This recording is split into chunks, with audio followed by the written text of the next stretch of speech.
Recently, Blizzard announced a new class for Diablo Immortal, which intrigued me. Not because I'm particularly keen on mobile gaming, I'm not, but I am always intrigued by Diablo lore.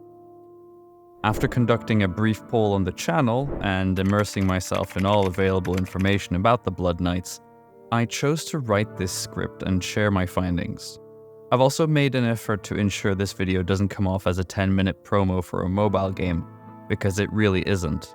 To be absolutely clear, I'm not being sponsored to produce this content. My interest in Diablo's rich backstory is the driving force behind this video, and to be honest, all my videos. So in this one, I will explore the origins of the Blood Knights, delve into the story of the first Blood Knight, Fernam, and discuss the short story Instincts by Ryan Quinn, released at the same time as the announcement. This short story was surprisingly really good in my opinion, and definitely swayed me to write this script. Anyway, let's get started. The Diablo universe has long featured vampires, making their first appearance in Diablo 2 and later appearing in Diablo 4, complete with one of the game's most annoying stuns. According to lore, being attacked by a vampire via a bite or a scratch could inflict upon you the vampiric curse, a sentence that gradually transforms you into a voracious beast. This was the fate that befell Fernam, the inaugural Blood Knight, though he halted the curse before it could fully change him, leaving him in a state of perpetual limbo. This limbo is the continuous state of existence for all Blood Knights, not quite a vampire, not quite human. Now, let's delve into this further. The Blood Knights are enigmatic, dual-natured warriors engaged in a ceaseless battle against an everlasting curse. This vampiric curse is an enduring part of their existence. It's a tie that binds them, their shared adversity strengthening their resolve. However, it is their unwavering commitment to protect the innocent that truly defines them. The origins of the Blood Knights are traced back to a man named Fernam, a guardian to a lord in the city of Geal-Kul. His life was forever changed when he was brutally attacked by an escaped vampire prisoner. This incident, instead of leading to his demise, ironically marked the dawn of the first Blood Knight. With the help of the Lord's chief mage, an authority on vampirism, Fernam survived the vampire attack. The magic used to save him, however, had unforeseen consequences. It inadvertently conferred upon him some of the vampire's powers. With his newfound abilities and the impending threat of eternal transformation into a vampire, Fernam sought refuge in the catacombs beneath the keep. These catacombs would later become the training grounds for succeeding Blood Knights. Fernam's curse would then serve as the basis for an ongoing lineage of warriors, whose numbers grew under his tutelage. Fernam's legacy is marked by his tireless effort to train future Blood Knights. With his unique knowledge of the life-saving ritual that had saved him from turning into a vampire and his mastery over his weapon of choice, the polearm, Fernam laid the foundations of the Blood Knights Order. An integral part of Fernam's training was helping potential Blood Knights understand their curse. The speed at which the curse manifests often costs the inflicted their life before the life-preserving ritual can be performed. So, Fernam gave them a choice. Either pledge their life to fighting the darkness as he had, or face a swift death by polearm. I know what I would choose. Despite Fernam's significant contribution to the Blood Knights, his sudden and unexplained disappearance remains a subject of intrigue. In his absence, the Order continues to function under the vigilant watch of a council of Blood Knights. This council, assembled following Fernam's disappearance, has assumed the task of preserving the Order. They continue to grow the ranks, identify potential bite victims, and perform the life-saving ritual, all while collecting magical artifacts. In keeping with the original spirit of the Order, they choose to work covertly. But a significant shift occurred when the Order discovered an artifact which granted visions of the devastating power of the World Stone. This revelation forced the Blood Knights to acknowledge a harsh reality. Sanctuary, their shared home, was under a grave threat. Now, considering Diablo Immortal happens after the events of Diablo 2 Lord of Destruction, By the time the Blood Knights had their visions of the World Stone, it would have been destroyed by Tyrael, which makes me believe that perhaps the visions happened before the destruction of the World Stone, and that's how they understood the origin of Sanctuary and their part in it. Let me know what you think. On top of this is how they explain the idea that the Blood Knights weren't out there before Diablo Immortal. They were supposedly covert. Anyway, in spite of their cursed fate, the Blood Knights stand resolute in their resolve to fight. After all, Sanctuary isn't just another place, it's their home too, and they won't back down until they've done everything in their power to protect it. The battle continues, the stakes are high, and the Blood Knights are ready to fight till the very end. As well as announcing this new class, Blizzard also released a short story written by Ryan Quinn called Instincts, which follows a young woman and the events that led her having to make the very choice Fernam had to make many years ago: become a Blood Knight or die. I enjoyed reading it, and I highly advise you guys to give it a go before I spoil the entire story in this video, as it's well worth it. You've been warned. So the story starts in the slums of Kingsport. Elodie and her cousin, Boyce, were immersed in an operation.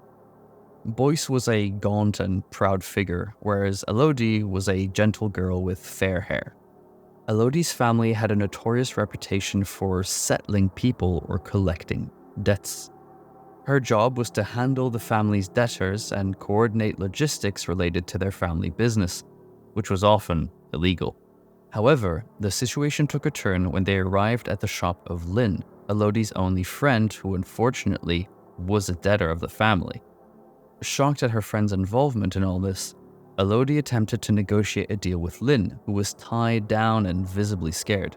When the negotiations went south, Elodie had to witness Lynn getting her hands smashed by a hammer thanks to Boyce, who was convinced that Lynn was trying to ruin their livelihood. Really a tremendous guy. Despite Elodie's futile attempts at reasoning with Boyce, Lynn was dragged away. Heartbroken, Elodie followed Boyce and his crew into the forest. She found herself on the back of a carriage full of blindfolded and injured individuals. In a desperate attempt to free Lynn, Elodie followed the crew into the woods. It was there they encountered a monstrous vampire that destroyed the carriage and led Elodie and Lynn to flee deeper into the forest and into a cave. This is where the story takes a pause as we are introduced to a Blood Knight named Zebediah. Zebediah stands tall. His figure is accentuated by his hook nose and an unruly mane of snowy white hair that flows freely. His face is broad and square, as unadorned and pale as a marble statue, save for the hallmark of the curse, his deeply recessed red eyes, highlighted by a network of black veins spiderwebbing across his pale skin. Draped over his formidable frame is an exquisite suit of armor, polished to perfection. A unique addition to his ensemble is a small round flask attached to his gorget via a chain. It is filled with an aquatic green-blue fluid, taken from the river where he narrowly escaped death, entrapped by savage beasts he attempted to lure away single-handedly. His youthful belief is that saving others is the highest form of good, a credo he holds dear even now. His hefty attire, ideal for the protection it offers, is a really odd choice for a hunt in the Salterwood, where our main protagonists are running for their life. It is not the best fit for stealthy, agile maneuvers within the dense forest, and it's challenging for him to stay from his established ways. They are now intertwined with his oath, as inseparable from him as his own shadow. His pledge stands as a symbol amongst the engulfing darkness of Sanctuary. The pledge goes as follows: all that remains of my life, weighed against the darkness. No matter how insurmountable his journey becomes, Zebediah always finds solace and guidance in his vow. Few can utter it with sincerity, but he has proven its authenticity through trials of pain and moral quandaries. He has been forced to kill his comrades when the curse took them, and he has severed the vile infection from innocence before it could fully take root. His post-human existence is fraught with monstrous encounters, but to confront them and still retain his identity requires an unwavering resolve, akin to the rigidity of ice. As Zebediah approaches the cave, he is met with a horrific sight. Elodie and Lynn severely wounded, with the vampire feeding on them. A brutal and intense battle ensues, with Zebediah utilizing his powers and determination to confront the vampire. Despite his strength and skill, the vampire manages to injure Zebediah, turning the tide of the fight. In the midst of the struggle, Zebediah undergoes a painful transformation as his curse takes over, leveling the playing field as he matches the vampire's monstrous form. However, his efforts are not without consequences. In the heat of the battle, the vampire's curse spreads to Elodie and Lynn. In a desperate bid to rectify his failure, Zebediah performs a ritual on Elodie, using a vial of enchanted water. He presents Elodie with a difficult choice: a peaceful death or the promise of a prolonged life, albeit tainted by the curse of the Blood Knight. In the face of these dire options, Elodie chooses life, her will to survive proving stronger than the fear of her newfound monstrous existence. So she took the pledge. Upon waking, Elodie finds herself changed, with ruby-like eyes and a scar on her throat, signs of her transformation. Lynn, however, has progressed further into the curse, transforming completely into a vampire. The realization of her friend's fate strikes Elodie hard, as does the knowledge that Zebediah, the Blood Knight, has chosen to save her over Lynn. Despite his initial hesitation, Zebediah explains his decision, citing Elodie's resolve as the defining factor. This means that the Blood Knights can't transform anyone. They can only transform people who do have resolve and strength within them to become Blood Knights. With Lynn's transformation complete and her humanity lost, Elodie makes the heartbreaking decision to end her friend's suffering. She takes up Zebediah's spear, the weight of her choices heavy on her shoulders, and prepares to strike. Guided by her newfound instincts and her drive to survive, Elodie closes her eyes and gets ready to enact the final, painful act of mercy on her friend Lynn.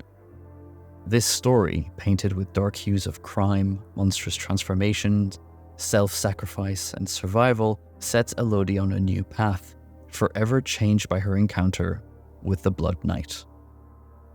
The tale of the Blood Knights, as seen through the eyes of Fernam, Zebediah, and Elodie, is one of commitment, bravery, and resolve. They stand as defenders of their home sanctuary, dedicated to saving those cursed by vampirism and bound by their solemn pledge. Fernam, the first Blood Knight, sets the tone for the Order, turning a curse into a source of power and purpose. Their mission is to fight the darkness, to save the afflicted and resist the transformation into monsters. Zebediah, on the other hand, is an experienced knight. He shows what it means to live with the curse. Despite facing great danger, he remains true to his mission. His journey underscores the Blood Knight's commitment to fighting vampires and protecting the innocent. Elodie's story gives us a fresh view, as she went from a simple life to one of constant struggle after being inflicted with the vampiric curse. Her decision to survive despite the odds, symbolizing the indomitable spirit found in these warriors. So to wrap it up, the Blood Knights are fighters, right? They wrestle with their inner darkness and the external threats, all while safeguarding sanctuary and offering hope to those affected by vampirism. Although it seems like they really have to catch you in the moment. You can't just become a vampire and then change. There is a point of no return. If you've made it this far, thank you so much. Make sure to like the video if you liked it. Make sure to subscribe if you loved it. And we'll see you in the next one.